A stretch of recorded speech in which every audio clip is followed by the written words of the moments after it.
اور آگے چل کر اس بات کی بھی وضاحت آئے گی کہ اگر انسان اس مسئلے کے اندر توجہ نہ دے اور خمس اس چیز کا نہ نکالے جس پر خمس واجب ہے،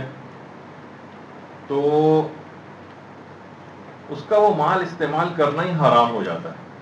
ابھی تفصیل اس کی آگے آئی. اور جو امام کا یہ حق ادا کرے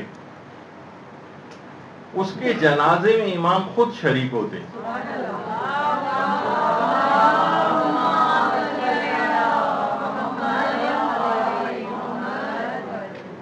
باقاعدہ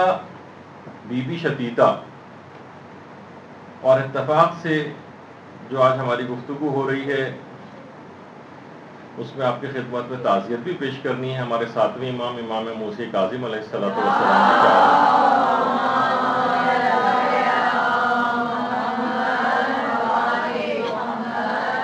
امام موسیٰ کاظم علیہ السلام کے دور میں بی بی شتیتا تھیں اور دوسری صدی ہجری تھی، نیشاپور میں رہا کرتی تھیں، اور محمد ابن علی نیشاپوری کے ذریعے باقاعدہ ایک کپڑا خمس کے طور پر نکالا. اس کپڑے کی جو مالیت تھی وہ 4 درہم تھی، اور ساتھ میں 1 درہم فقط ان کی بچت تھی شتیتا کی، اور وہ امام کو خلوص کے ساتھ وہ رقم بھجوائی. اور تو امام نے باقاعدہ شتیتا کو سلام کہلوایا اور کفن کا ایک ٹکڑا بھی تحفے میں بھجوایا، اور کہا کہ یہ وہ کفن ہے جس کا دھاگا میری دادی فاطمہ زہرا سلام اللہ علیہا نے بنا تھا.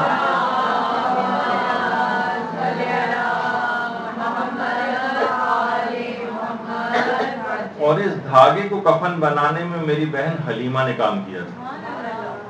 تو امام نے اپنا تیار کردہ کفن شتیتا کو بھجوایا، اور امام نے اس سے یہ بھی کہا کہ جا کر شتیتا سے کہہ دینا کہ 19 دن کے بعد تمہارا انتقال ہو جائے گا. اور امام نے اس کے ساتھ 40 درہم بھی بھجوائے. کہا کہ اس میں 16 درہم تمہارے اپنے خرچے وغیرہ کے ہیں، وہ تم اپنے اوپر خرچ کرو، اور 24 درہم تم صدقہ کرنا، اور ہم خود اس کی نماز جنازہ میں شریک ہوں گے، اور جو بھی ہمارے مکتب کی پیروی کرتا ہے، امام نے فرمایا، اس کے جنازے میں ہم شریک ہوتے ہیں. تو 1 درہم صرف بچت تھی، اور وہ جو کپڑا 4 درہم کا شتیتا نے بھیجا تھا خمس کے طور پر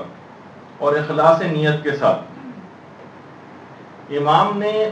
اس کپڑے کو اپنے کفن کے طور پر رکھ لیا تھا. تو اس سے آپ اندازہ لگائیں، اس بات سے اندازہ لگائیں کہ کوئی اخلاص کے ساتھ اس عبادت کو انجام دیتا ہے خمس کو ادا کرنے کی، اور باریک بینی سے، ورنہ ہوتا کہ ٹوٹل 1 درہم بچت، انتہائی غریب عورت بھی تھی یقیناً جو پورے سال میں صرف 1 درہم بچا پا رہی، کپڑے کا صرف ایک ٹکڑا جو 4 درہم کا ہے صرف وہ بچت ہو رہی ہے، تو وہ صرف نظر سے بھی کام لے سکتی تھی. کتنی اس کی زندگی جو ہے وہ آپ نے دیکھا کہ صرف 19 دن ہی باقی رہ گئی تھی، لیکن پھر بھی اس نے یہ چیزیں امام تک بھجوائیں، اور انتہائی باریک بینی سے یقیناً خمس کے مسائل کے اوپر نگاہ کرتے ہوئے جو بھی بچت ہوئی تھی وہ امام کی طرف روانہ کی. تو اس لحاظ سے شہادت امام موسیٰ کاظم علیہ السلام کا ایک پیغام یہ بھی ہے کہ انسان خلوص نیت کے ساتھ اپنی اس عبادت خمس کو جو ہے ادا کرے، باریک بینی سے کام لے، اور صحیح طور پر مسائل شریعت کو سیکھے، جو کہ انشاءاللہ آج کی گفتگو کے اندر ہم بیان کریں. انسان جب خمس کو ادا کرنا چاہتا ہے، خمس کس کو ادا کیا جائے؟ دیکھیے اس کی وجہ یہ بھی ہے سوال کی، کیونکہ لوگ آج کل اپنی مرضی سے خمس تقسیم کرنے لگے، مرضی سے،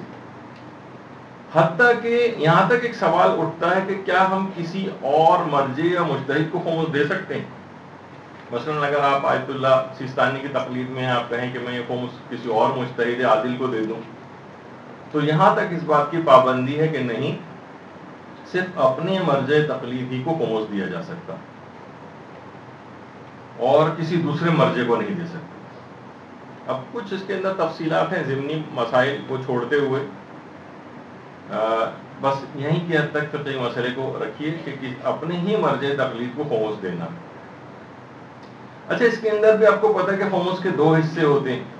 تو کیا دونوں کے دونوں حصے خمس کے اپنے ہی مجتہد کو دیں؟ ایک سہم امام ہوتا ہے، ایک سہم سادات ہوتا ہے. تو اس مسئلے کے اندر یہ ہے کہ آغا خوئی اور آغا سیستانی کے نزدیک سہم امام تو مجتہد یا اس کے وکیل ہی کو دینا ہے، سہم امام. البتہ سہم سادات کی اگر ان تمام 11-12 شرطوں سے آپ واقفیت رکھتی ہیں جو بھی آگے چل کر آئیں گی، تو سہم سادات آپ خود بھی دے سکتی ہیں. اور اگر آپ کو مثلا شرائط کا علم نہ ہو، یا مثلا آپ اس ذمہ داری کو قبول نہ کریں، پتہ نہیں ہو سکتا ہے کہ شرطیں صحیح پائی جاتی ہیں نہیں پائی جاتی، تو پھر سہم سادات بھی آپ مجتہد یا اس کے نمائندے ہی کو دیں. تو یعنی خود دے سکتے ہیں آپ ان شرائط سے واقفیت رکھتے ہوئے. بلکہ علماء نے یہاں تک کہا کہ اگر آپ شرائط سے واقفیت رکھتے ہوئے صحیح مستحق تک خود سے سہم سادات پہنچا بھی سکتی ہوں، تب بھی احتیاط مستحب یہ ہے، زیادہ احتیاط سے قریب یہ ہے کہ سہم سادات بھی آپ مجتہد یا اس کے وکیل ہی کو دیں. کیونکہ اگر ایک دفعہ آپ نے ان شرائط کا خیال رکھتے ہوئے مثلا دے دیا خمس اور بعد میں پتہ چلا کہ نہیں یہ تو آپ نے غلط فہمی میں دے دیا، فلاں فلاں شرط تو پائی جاتی نہیں تھی ان کے اندر، تو آپ ذمہ دار رہیں گی اس سہم سادات کی. لیکن اگر آپ نے احتیاط سے کام لیتے ہوئے مجتہد یا اس کے نمائندے کو دے دیا، اور بالفرض اگر اس نے بھی غلطی سے کسی کو اپنے پاس سے کسی غیر مستحق تک بھی پہنچ گیا بالفرض، تو کم سے کم آپ کا ذمہ ادا ہو جائے گا، آپ کے اوپر کوئی ذمہ داری باقی نہیں رہے گی. یہ اس کا ایک فائدہ ہے. تو جو افراد ایسی ذمہ داری کو قبول نہ کرنا چاہیں، یا وہ شرائط سے واقفیت نہ رکھتے ہوں، یا شرائط کی تفصیلات میں کنفیوژن کا شکار رہیں، تو پھر وہ سہم سادات بھی آغا سیستانی کی تقلید میں ہونے کے باوجود بھی، آغا خوئی کی تقلید میں ہونے کے باوجود بھی مجتہد یا اس کے وکیل ہی کو دیں. لیکن اگر آپ کانفیڈنٹ ہیں کہ نہیں ساری شرطوں سے میں بخوبی واقف ہوں، خاندانی کے افراد ہیں، ایک ایک چیز سے آپ واقفیت رکھتی ہیں، تو ٹھیک ہے، مجتہد نے پھر ان 2 مراجع نے اجازت دی ہے خود سے دینے کی. لیکن امام خمینی یا رہبر معظم آیت اللہ خامنہئی، ان کا فتویٰ یہ ہے کہ سہم سادات بھی مجتہد یا اس کے وکیل ہی کو دینا، خود سے نہیں دے سکتے. تو اس لحاظ سے لیکن اگر آپ کی نگاہ میں مثلا کوئی ایسا سید ہے اور آپ ان کی تقلید میں ہیں، اور آپ سہم سادات اپنے اس رشتہ دار کو یا محلے دار کو یا کسی کو بھی آپ شرائط جس کے اندر پائی جاتی ہیں اس کو دینا چاہتی ہیں، تو پھر آپ کو ان سے اجازت لے کر، پرمیشن لے کر پھر آپ اس کو دے سکتی ہیں. وہ اگر اجازت دیں تو دے دیں، وہ اجازت اگر نہیں دیں تو پھر نہیں دے سکتے. اور عام طور پر اجازت مل سکتی ہے، اگر کیس بالکل صحیح کیس آپ ان کے سامنے پریزنٹ کریں تو وہاں سے اجازت مل جاتی ہے. اچھا، اب ایک مسئلہ یہ ہے کہ ابھی آپ نے سنا کہ مجتہد یا اس کے وکیل کو دیں، تو مجتہد کی کس وکیل کو دیں؟ دیکھیے، وکلا کی بھی کچھ اقسام ہیں. مجتہد کے جو وکیل ہوتے ہیں، بس ایک ہی آپ نہ سنیں کہ بس ایک اس کے اختیارات میں فرق ہوتا ہے. تھوڑی سی آج ایک اس طرح کی بات بھی ذرا سن لیں. دیکھیں، عام طور پر مجتہدین کے جو وکیل ہوتے ہیں ان کے پاس جو اجازت نامے ہوتے ہیں مجتہد کی طرف سے، ان کا جو مضمون ہوتا ہے وہ تقریباً ایک جیسا ہی ہوتا ہے. بسم اللہ الرحمن الرحیم لکھا ہوتا ہے، پھر اس کے بعد ایک خطبہ مسنونہ ٹائپ کا ہوتا ہے، اور پھر اس کے بعد لکھا ہوتا ہے میں فلاں صاحب کو یا فلاں عالم کو فلاں اجازت دیتا ہوں، اور پھر میں ان کو وصیت کرتا ہوں کہ وہ تقوی اور احتیاط سے کام لیں، اور مومنین کو وصیت کرتا ہوں کہ وہ ان افراد سے تعاون کریں، ان جن کے بھی نام وہ ہوتا ہے. اور عام طور پر کم و بیش اسی طرح سے ہوتا ہے، اور ایک لائن کے اندر وہ اجازت ہوتی ہے. اچھا، اب وکیلوں کی جو اقسام ہے اس میں کئی اقسام ہیں وکلا کی. اس میں ایک ہوتا ہے وکیل مطلق. وکیل مطلق کے پاس مجتہد کے پاس جتنے اختیارات ہوتے ہیں سارے اس کے پاس بھی ہوتے ہیں، سوائے فتویٰ دینے کی اور احکام کو بنانے کی. یعنی خمس کا مسئلہ ہو، صدقات کے مسئلے ہوں، رد مظالم ہو، مجہول المالک ہو، جو یہ وکیل مطلق ہوتا ہے. اور یہ ایسا وکیل ہوتا ہے کہ اس سے خمس کی رسید لینے کی بھی ضرورت نہیں ہوتی وکیل مطلق سے. امام خمینی جس وقت حیات تھے تو پاکستان میں ان کے 2 وکیل مطلق تھے، یعنی ان کے پاس بہت زیادہ اختیارات ہوتے، بس صرف فتویٰ نہیں دے سکتے، باقی تقریباً وہی اختیارات جو ایک مجتہد کے پاس ہوتے ہیں، مجتہد نے اپنے وہ اختیارات ان کو دیے ہوتے ہیں. اور آقا امام خمینی کی شاید 2 وکیل مطلق تھے پاکستان میں، آقا خوئی کے تقریباً 4-5 تھے،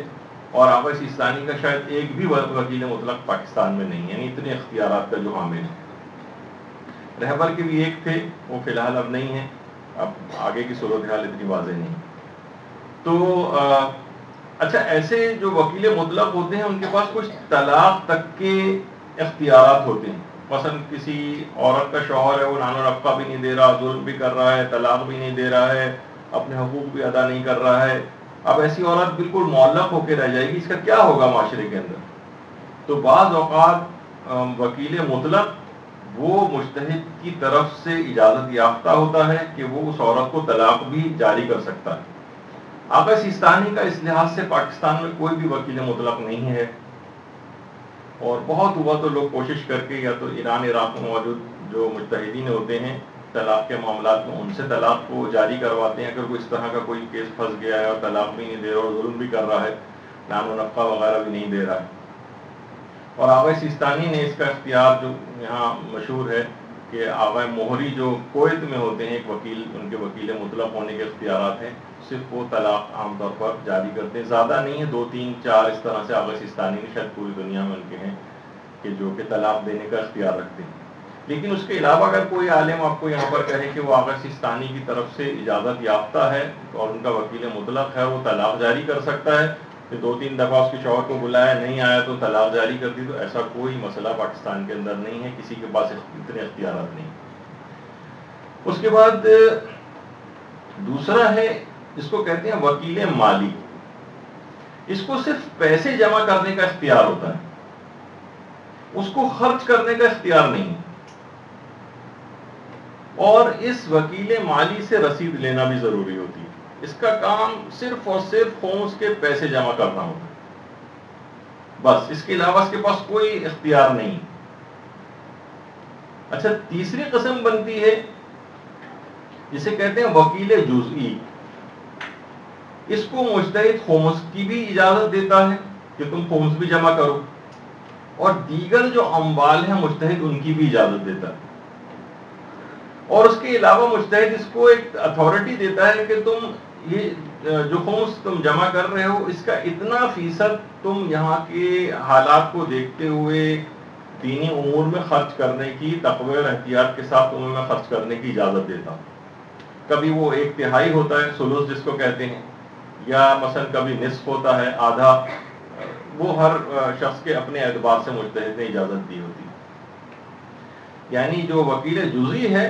اس کو خمس اور دیگر اموال کو جمع کرنے کے ساتھ ساتھ اس کو کچھ اماؤنٹ خرچ کرنے کا اختیار بھی ہوتا ہے، اور وہ مجتہد کی طرف سے اس کو اجازت ملی ہوتی. اور باقی جو اس اختیار کو استعمال کرنے کے بعد جو بچ جاتا ہے، اس کو بھی وہ تمام مال مجتہد کو بھجوانا پڑتا ہے. چاہے وکیل مالی ہو چاہے وکیل جزئی ہو، ان سے رسید لینا ضروری ہے. رسید لیں، ابھی اس کا مسئلہ بھی آگے چل کر آئے گا. اور اگر ان میں سے کوئی رسید نہ دے تو کم سے کم اگلا خمس ان افراد کو نہیں دیا جا سکتا. اور رسید کون سی، وہ بھی ابھی آگے چل کر آئے گا، کون سی والی رسید دینی. اچھا، اب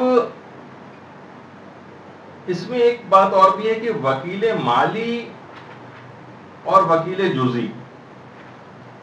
اس میں ایک فرق ہے. ابھی آپ نے دیکھا کہ وکیل مالی بھی خمس جمع کر رہا ہے، وکیل جزئی بھی خمس جمع کر رہا ہے. تو ابھی آپ نے سنا کہ وکیل جزئی کو کچھ مال خود سے خرچ کرنے کا اختیار مجتہد دیتا ہے، لیکن وکیل مالی کے پاس وہ اختیار نہیں. اس کا فائدہ کیا ہوتا ہے؟ اس کا فائدہ یہ کہ مثلا آپ کے محلے میں ایسا کوئی غریب سید موجود ہے، اس کے علاج معالجے کے لیے پیسہ چاہیے، شادی کا کوئی مسئلہ پیش آ گیا ہے، کوئی اور اس طرح کی کوئی بات پیش آ گئی، اہم ضرورت، تو آپ وکیل جزئی کے پاس جا کر اس سے آپ ڈیلنگ کر سکتی ہیں اس بات کی کہ آپ یہ والا کیس آیا ہے، تو اس کے پاس جتنی اتھارٹی ہے وہ اس کو استعمال کر کے خمس کے پیسوں میں سے اس کو دے سکتا. لیکن جو وکیل مالی ہے اس کے پاس یہ اتھارٹی نہیں ہوتی، وہ صرف جمع کرے گا بھجوائے گا، اس کے علاوہ اور کوئی کام اس کا نہیں ہوتا، تو اس سے بات چیت بیکار ہے، وہ اپنے اختیارات کو اس لحاظ سے اس کو استعمال کرنے کے اس کے پاس اتھارٹی نہیں ہے، اس کے پاس بلکہ اختیار ہی نہیں کہ وہ کسی کو دے سکے۔ اچھا، یہ نمبر 4 کر لیجئے اس کو 5 کے بجائے، اس کو ایک اور وکیل کی قسم ہے، اگرچہ اس کو وکیل نہیں کہنا چاہیے، وکیل چاہیں تو کاٹ دیں، اس کو کہتے ہیں معزون۔ یہ بھی نمائندہ ہوتا ہے مجتہد کا، لیکن یہ وکیل نہیں ہوتا ہے، اس کو صرف امور حسبیہ میں اجازت ملتی ہے، ایک فقہی اصطلاح ہے امور حسبیہ یا امور حزبیہ، کہ وہ امور جو معاشرے کے نظام کو چلانے کے لیے ضروری ہوتے ہیں۔ مثلا مجتہد یہ دیکھے اگر کوئی مسجد خالی اور اس کا کوئی نظام چلانے والا نہیں، تو مجتہد وہاں پر ایک ٹرسٹی کو مقرر کر سکتا ہے، یعنی اس کے پاس امور حسبیہ کا اجازت نامہ ہوتا ہے کہ یہ تم مسجد کی ٹرسٹ چلا سکتے ہو۔ اچھا، جتنے بھی اور وکیلوں کی جو آپ نے اقسام اس سے پہلے سنی، آغا سیستانی کا عموماً طریقہ کار یہ ہے